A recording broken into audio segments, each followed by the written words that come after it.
बैसागुनि आङो गाहाम हामलायनाय आङो बावहरदों गेदेरफोरनिसिम खुलुमनाय सिबिनायखौ आङो दिनै बावहरदों आरो लोगो आरो उन्दैफोरनिसिम आंनि अननाय बावहरदों जे रंजालि बैसागुआ जोंनि बर'नि मोनसे माहारियारि फोरबो आरो बे जोंनि माने हारिमु आरो माहारिजों सोमोन्दो थानाय बियो मोनसे फोरबो जायखौ लानानै जोङो दिनै बेवहाय जोङो रंजादों आरो बियो जोंनि मोनसे मेहेरगोनां मोनसे माने रंजाथाय बेवहाय उन्दै गेदेर बेवहाय माने हिन्जाव हौवा बा बायदि बैसोनि मानसिफोरा ज' जालायनानै बेवहाय जोङो रंजानाय जायो आरो दिनै बेवहाय गेदेरफोरनो मान होनाय हाबाफारि बेबायदिबो लादों आरो उन्दैफोरनो बोर होनाय हाबाफारि बेबायदिबो लादों दा बेखायनो दिनै बियो जोंनि जिथु माहारियारि फोरबो बे माहारियारि फोरबोखौ जोङो उन जोलैनो जोङो बे आब्रुथि गोनाङै जोङो होलांनो हायो आरो बेखौ दिनै दावगाफु मुलुगाव जे जोंनि माने बे माहारियारि फोरबोखौ जोङो बोरै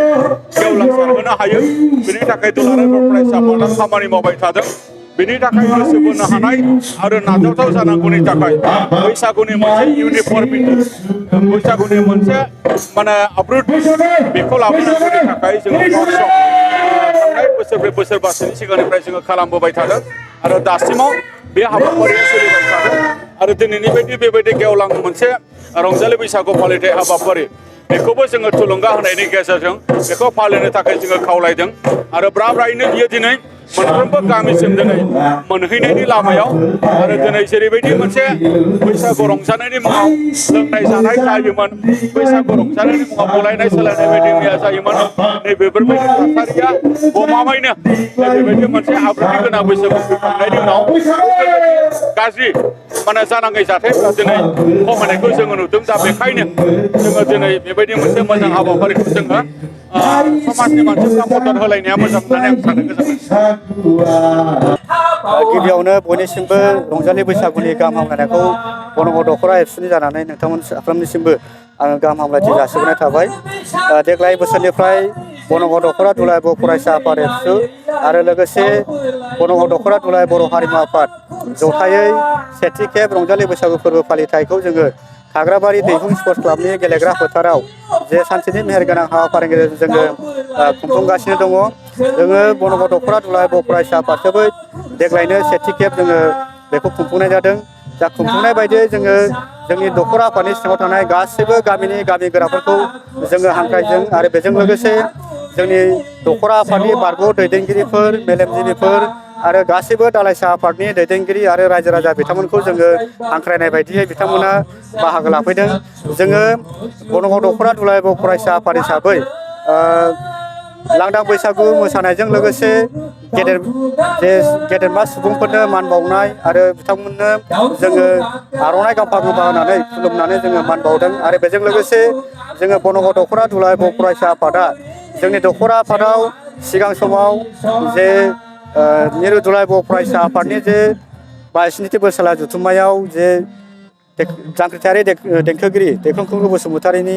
जे 1-3 बादायलायनाय बे बादायलायनायाव जोंनि दख'रा आफादनिफ्राय नैथि मासि देरहासार जानो हानाय खुलुमगिरि मोसाहारि बिथांनो जोङो दिनै बनग दख'रा दुलाराय बर' फरायसा आफादा मान बावदों आरो बे मान बावनाय हाबाफारियाव जोङो जोंनि दख'रा एबसु आरो हारिमु दख'रा एबसु जों मोननैबो आफादा जोङो मान बावनाय जादों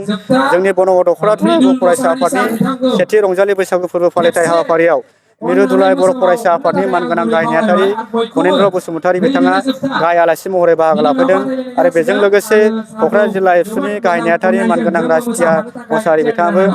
बाहागो लाफैदों आरो जोंनि बनग दख'रा दुलाराय बर' फरायसा आफादा जोङो गासैबो दालाइसा आफादनि जे मोसाखावरि हान्जाफोरखौ लेंहरनानै जोङो मोसानाय बादायलायनाय हाबाफारि बेखौबो जोङो खुंफुंनो थाखाय रेडि जानानै दङ। जिहेथु नोंथांमोना गिबि खेब बेबायदि लांदां बैसागु फालिनाय जादों जोङो जोबोद गोजोननाय मोनदों जे जोंनि बनग दख'रा दुलाराय बर' फरायसा आफादनि मेलेमजिबिफोर आरो रायजो राजाफोरा जोंखौ गोबां अनसायदों बिथांमोना जोंनि खावलायनाय बायदियै बिथांमोना दिनै दोलो नोगोरै बाहागो लाफैदों आरो बिथांमोना जोंखौ जे अननानै बिथांमोना माखासे जोंनो माखासे अनसुंथाइ बिथांमोना जोंनो हरदों आरो बिथांमोननि जे अनसुंथाइ हरनाय आरो बिथांमोना जोंखौ अनसायनाय बेखौ जों अरायबो बावनो हाया आरो उननि समावबो जों बिथांमोनखौ अरायबो सिबिलांनो थाखाय नाजाबाय थागोन। फैगौ बोसोरफोराव बेबायदि रंजालि बैसागु फालिगोन। जोङो देग्लाय बोसोर सेथि खेबनि थाखाय खुंनाय जादों आरो जोङो फैगौ बोसोरनिफ्राय जोङो बेनिफ्राय साबसिन जोङो खुंफुंलांनो थाखाय जोंनि बनगाव दख'रा दुलाराय बर' फरायसा आफादा नाजालांबाय थादों आरो जोङो बेबायदि स्कपखौ जों मोननाय जायामोन जे मोनफ्रोमबो गामिनि गामि गोराफोरजों जोङो लोगो हमनानै बेबायदि सावरायनाय स्कप आरो मेलेमजिबि बिथांमोनखौ जोङो जे लेंहरलायनानै मोनसे बेबायदि प्लेटफर्माव जोङो रायलायलायनाय बा बिथांमोनजों लोगो हमनानै मान होनो मोननाय बेबायदि स्कपा जोङो मोनबाय थानाय जायामोन नाथाय देग्लाय बोसोरनिफ्राय जोङो बैसागु खुंनायनि उनाव जोङो बे स्कपखौ मोननाय जादों आरो उननि समावबो जोङो बेबायदिनो खुंफुंलांनो थाखाय जोङो नाजाबाय थानाय जागोन। बिरखं गाथोननि सोमोन्दै सोलोंथाइ लानो गोसो गुदुं लाइमोनफोरनि थाखाय मोजां रादाब। गोजान जायगाफोराव थांनानै गोबां रां खरसा खालामना सोलोंथाइ लानांगौनि गोनांथि गैलिया। दानिया उदालगुरि टाउन रामजानकि सकनि हटेल फामि पेलेसनि 4th फ्ल'राव बोसोरसेनि फोरोंथाइ होनो थाखाय लोगोआरि जाना आपग्रेड एभिएशन एकाडेमिया नोंथांमोननि थाखाय मोजां खाबु लानानै फैबाय। Cabin crew, ground staff, cargo executive, airport retail utility, airport management आरो हस्पिटालिटी मेनेजमेन्टनि थाखायबो इन्टारभिउ होनो हानायनि फोरोंथाइ होयो आपग्रेड एभिएशन एकाडेमियाव।